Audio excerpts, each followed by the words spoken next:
Reservation एक जहर है जो इस देश के भविष्य को अफीम की तरह चाट रहा है।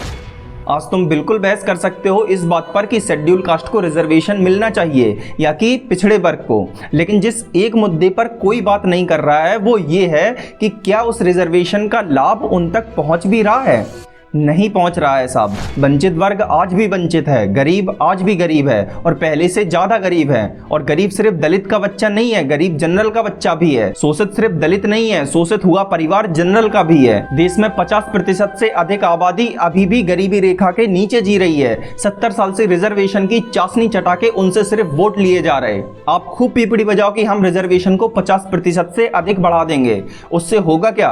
वो बढ़े हुए का लाभ भी वही ऊपर के 1-2% वाले दलित ले जाएंगे और गरीबी रेखा से नीचे वाला दलित फिर से गरीब रह जाएगा।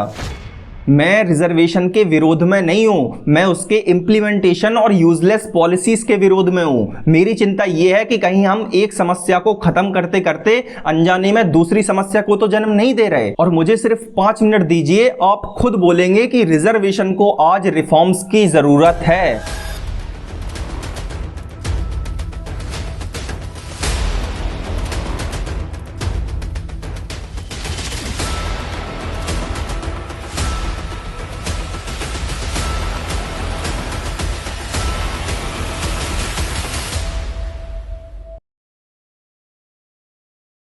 भारत में मेनली 3 तरह का रिजर्वेशन मिलता है। पहला जनरल को, दूसरा ओबीसी को और तीसरा एससी एसटी कैटेगरी को। अब जनरल को ईडब्ल्यूएस मिलता है जिसमें इनकम क्राइटेरिया होता है कि अगर आपकी इनकम 8 लाख से ऊपर है तो आपको रिजर्वेशन नहीं मिलेगा। ओबीसी में भी क्रीमी लेयर का एक इनकम क्राइटेरिया होता है जो ईडब्ल्यूएस से थोड़ा अलग होता है, लेकिन एससी एसटी कैटेगरी में कोई इनकम क्राइटेरिया नहीं होता। जाति प्रमाण दिखाओ और रिजर्वेशन ले जाओ। अब ये एक बात कितनी खतरनाक है मैं समझाता हूं।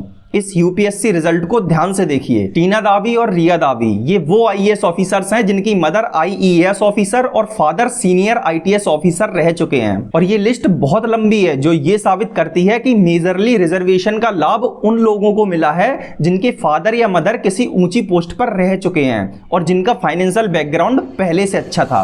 अब दिमाग पर जोर डाल के सोचो आप कि क्या रिजर्वेशन का लाभ वाकई उन घरों तक पहुंच पाता होगा जो घर गरीबी रेखा से नीचे जी रहे हैं।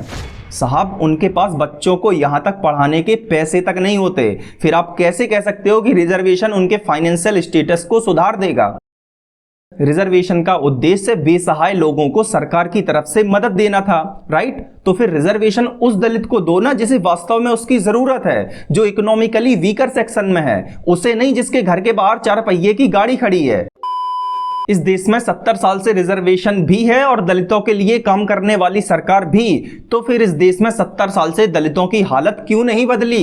क्योंकि राजनेताओं ने दलितों को वोट बैंक की तरह इस्तेमाल करके सिर्फ अपनी राजनीति की गद्दियां हासिल की हैं। और मैं बता दूं, रिजर्वेशन में क्रीमी लेयर जैसा इनकम क्राइटेरिया डालने के लिए पिटीशन किसी और ने नहीं, ओबीसी और एससी कैटेगरी के लोगों ने ही डाली थी। आपको राजीव गोस्वामी का केस याद है? एक बच्चा जिसने अपने आप को जिंदा लिया था सिर्फ इसलिए क्योंकि उसके हिस्से की सीट किसी रिजर्व कैटेगरी को दे दी गई थी। 20 साल का राजीव गोस्वामी सरकार से लड़ता रहा अपने हक के लिए, लेकिन सरकार को ना तब जनरल के बच्चों की चिंता थी ना आज है। जहां एक बच्चे को जेई क्लियर करने के लिए 95% चाहिए, वहीं दूसरे को सिर्फ 50%। जहां एक बच्चे को डॉक्टर बनने के लिए 715 नंबर चाहिए, वहीं दूसरे को सिर्फ 212। और कभी तो माइनस नंबर लाने वाले को भी सीट दे दी जाती है। एक गरीब जनरल का बच्चा दिन रात मेहनत करता है, पढ़ाई करता है, उसके पिता कर्ज निकालकर उसे पढ़ाते हैं और रिजल्ट वाले दिन पता चलता है कि उसके हिस्से की नौकरी -40 वाले एक सेठ के बच्चे को मिल गई, सिर्फ इसलिए क्योंकि वो एससी एसटी कैटेगरी से आता था। प्रॉब्लम रिजर्वेशन नहीं है, प्रॉब्लम कास्ट बेस्ड रिजर्वेशन है। मैं ये नहीं कह रहा हूं कि किसी का हक छीन लो, मैं सिर्फ इतना कह रहा हूं कि हर पॉलिसी का उद्देश्य इंसाफ होना चाहिए। और इंसाफ सिर्फ तभी होता है जब सिस्टम हर नागरिक को एक नज़र से देखे। क्योंकि आज देश बदल रहा है, समाज बदल रहा है, परिस्थितियां बदल रही हैं, तो पॉलिसीज भी बदलनी चाहिए। कोई पॉलिसी किसी समय पर ठीक रही होगी, आज ठीक नहीं है, तो उसे बदलना और बेहतर करना ये सरकार की जिम्मेदारी बनती है। रिजर्वेशन हर गरीब को मिलना चाहिए, आई एक्सेप्ट, और सिर्फ रिजर्वेशन नहीं, हर वो सुविधा मिलनी चाहिए जिससे वो उस गरीबी से बाहर निकल सके। मुफ्त शिक्षा दीजिए, अन्नदान दीजिए, आर्थिक मदद दीजिए, लेकिन बिना योग्यता के ऊंचे पद पर मत बिठाइए। कोई नहीं चाहेगा कि उसका इलाज रिजर्वेशन से पास हुआ डॉक्टर करे। अगर मुझे पता हो कि मेरे हिस्से का लाभ किसी गरीब घर के बच्चे को जा रहा, ईश्वर साक्षी हंस के मैं वो सीट दे दूंगा उसे। लेकिन जब पता चले कि मेरे हिस्से की सीट उसे दे दी गई जो अच्छे खासे फाइनेंशियल बैकग्राउंड से आ रहा, तो बुरा लगता है। जिस दिन एक दलित एक ब्राह्मण की व्यथा को समझेगा उस दिन रिजर्वेशन मिट जाएगा, और जिस दिन एक ब्राह्मण एक दलित की व्यथा को समझेगा उस दिन जातिवाद मिट जाएगा। और आज के समय पर ये दोनों ही चीजें मिटनी बहुत जरूरी है। और जातिवाद बचा कहाँ है आज, मुझे ये नहीं समझ में आता है। ये कुछ घटिया वामपंथियों की सोच है जो बहुत सीमित जगह तक है। ये 21st सेंचुरी है, आज भी अगर तुम 500-700 साल पुरानी वामपंथियां निकाल रहे हो तो ये सिर्फ मूर्खता है। ये जातिवाद, कास्टिज्म, ये सब नेता लोग करते हैं क्योंकि उन्हें उसी जाति धर्म की राजनीति करनी होती है। नेताओं ने वोट लेने के लालच में बेड़ा गर्क करके रखा है इस देश का। आपको असली हुनर देखना है तो प्राइवेट सेक्टर्स में जाकर उनके एम्प्लॉयज से मिलो, आपको मालूम चलेगा कि इस देश में कितना टैलेंट है। और ये वही टैलेंट है जिसे सरकार आरक्षण की लात मारकर भगाता है हर साल। इनसे मिलो, ये डॉक्टर हैं जिन्हें ढंग से बोलना तक नहीं आ रहा। लूज स्टूल विथ ब्लड, ठीक है। देन पेशेंट 7 days एगो।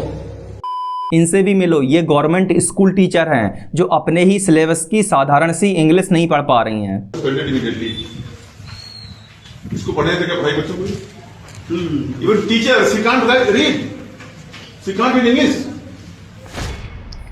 आज क्वालिफाइड बच्चे सड़क पर हैं और आरक्षित बच्चे सरकारी कुर्सियों पर। ये बात भेदभाव की नहीं है, ये बात देश के भविष्य की है। अभी तक अनपढ़ सिर्फ राजनीति में घुसे थे, आज बैंक, अस्पताल, सरकारी स्कूल सब में घुसे हैं। संयोग से मैं ब्राह्मण परिवार में पैदा हो गया, लेकिन अगर दलित परिवार में भी पैदा होता तब भी मैं यही बोलता, because this is the only truth. युवाओं की आंखों पर आरक्षण की पट्टी बांधकर इस देश के भविष्य को अंधा मत कीजिए। जय हिंद।